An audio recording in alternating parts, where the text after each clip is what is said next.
हरवस्य आदि 10,000 पुत्र राजा दक्ष के। उन्होंने कहा कि पुत्र तुम नारायण सरोवर में जाओ, स्नान करो और सृष्टि रचो। तो रास्ते में नारद जी मिलते हैं और नारद जी मिले तो नारद जी ने कहा आप कौन हो? बोले दक्ष के पुत्र है। पिता के वचनों के अनुसार सृष्टि रचानी है। बोले सृष्टि के बारे में आप जानते हो? बोले हाँ। बोले अगर तुम मेरे 10 प्रश्नों के अगर उत्तर दे दोगे तो हम समझ जाएंगे कि आप सृष्टि का काम कर सकते हो। दक्ष के पुत्र कहने लगे तो ठीक है, आप पूछिए। तो नारद जी ने कहा अगर तुम, मेरी एक शर्त है, अगर मेरे प्रश्नों के उत्तर नहीं दे पाए तो तुम्हें संत बनना पड़ेगा, बाबा जी बन जाओगे। बोले ठीक है। परीक्षा जी, भागवत में नारद जी ने 10 प्रश्न किए। भागवत कहेगी 10 प्रश्न में अगर मैं आपसे उन 10 प्रश्नों को पूछूंगा, अगर आप 10 प्रश्नों के उत्तर दोगे, अगर नहीं दे पाए तो मैं आपको संत बना दूंगा। 10 प्रश्नों में से अगर आपने 2-4 प्रश्नों के भी उत्तर बताए तब भी मैं आपको छोड़ दूंगा। भाइयों 10 प्रश्न में और जिसे याद है वो बताना, क्योंकि कथा तो सभी लोग सुनते हैं, हो रही है। तो पहला प्रश्न नारद जी ने क्या किया? 10 प्रश्न वेदांत के हैं, बहुत अच्छे हैं, ज्ञान के हैं। यह बताओ बिना भूमि का अंत कौन सा है? जिसकी कोई भूमि नहीं होती है, बिना भूमि का अंत बताएं।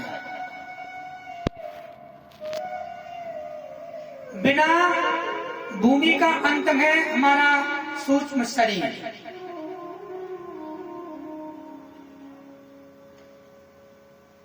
दूसरा प्रश्न किया, बिना एक पुरुष वाला राष्ट्र बताएं, उसका नाम क्या है?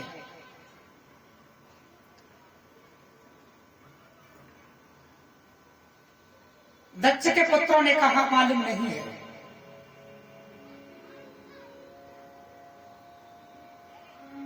उसका नाम है ईश्वर। तीसरा प्रश्न किया,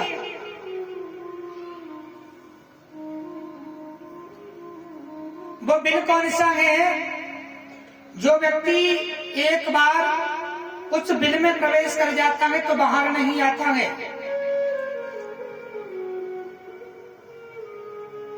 वो घर कौन सा है जो व्यक्ति एक बार उसमें अंदर प्रवेश कर जाता है तो बाहर नहीं आता है? उस घर का नाम बताइए।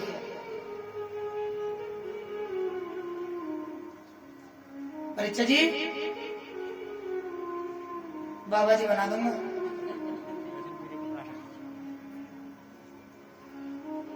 उस बिल का नाम देखो, मरने के बाद में जन्म लेकर आ जाओगे।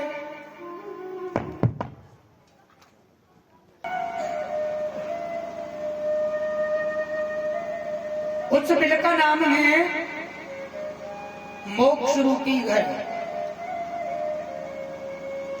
अगर एक बार व्यक्ति का मोक्ष हो जाता है ना तो दोबारा वो जन्म लेकर नहीं आता है। चौथा प्रश्न है, एक बहुरूपा स्त्री का नाम बताइए। उस स्त्री का नाम क्या है जो एक ही पुरुष से प्रेम करती है और दूसरी की ओर देखती भी नहीं है? उस स्त्री का नाम बताओ, एक बहुरूपा स्त्री। 1 घंटे पहले मैंने कथा सुनाई थी। ये वेदांत के प्रश्न हैं। एक बहुरूपा स्त्री मनुष्य की पहली पत्नी होती है, बुद्धि रूपी पत्नी सुनीति। यानी उसे बुद्धि रूपी पत्नी मेरी बुद्धि मेरी तरफ देखेगी मेरी बुद्धि आपको पास नहीं आएगी। एक बहुरूपा, एक ही व्यक्ति से प्रेम करने वाली उसे बुद्धि कहते हैं। आपकी बुद्धि रूपी पत्नी आपके पास है, मेरी पत्नी मेरे पास है, उसे बुद्धि कहते हैं। दोनों ओर बहने वाली नदी का नाम बताइए। दोनों ओर कौन सी नदी बहती है? और समय आ जाए तो चारों ओर बहने लग जाती है। उस नदी का नाम बताओ, वो नदी कौन सी है? दोनों ओर बहने वाली नदी है माया रूपी नदी। माया एक ऐसी नदी है, चाहे तो मनुष्य को चारों दिशाओं में घुमा सकती है, उसे माया रूपी नदी कहते हैं। आगे का प्रश्न किया, 25 पदार्थों का घर कौन सा है? ये तो बहुत पुराना प्रश्न है, बचपन में मैंने किताब में पढ़ा था। 25 पदार्थों का घर है हमारा शरीर। इस शरीर में 25 पदार्थ लगे हुए हैं, 5 तत्व लगे हुए हैं।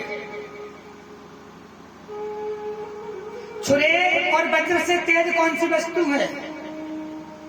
छुरे से तेज क्या है और वज्र से तेज क्या है, ये बताइए। छुरे और वज्र से तेज है काल चक्र। अगर गोली भी मारी जाएगी तब भी आप बच जाओगे, छुरे से भी बच सकते हो। अगर काल आ गया तो कोई नहीं बचा सकता, उसे काल चक्र कहते हैं।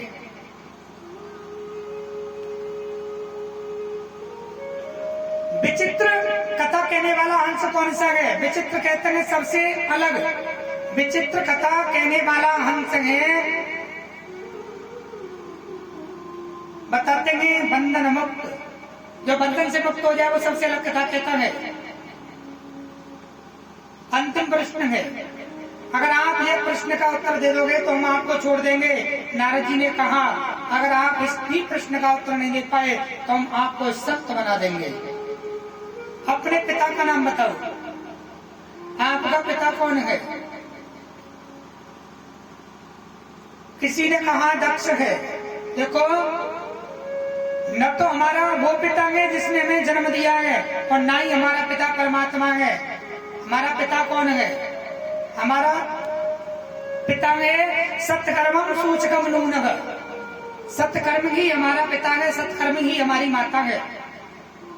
अगर हम अपने पिता के लिए कौन सा कर्म करते हैं वही सत्कर्म ही पिता है, वही माता है। पत्नी के लिए कौन सा कर्म है वही पत्नी है। प्रश्नों के उत्तर नहीं दे पाए तो नारद जी ने उन्हें संत बना दिया।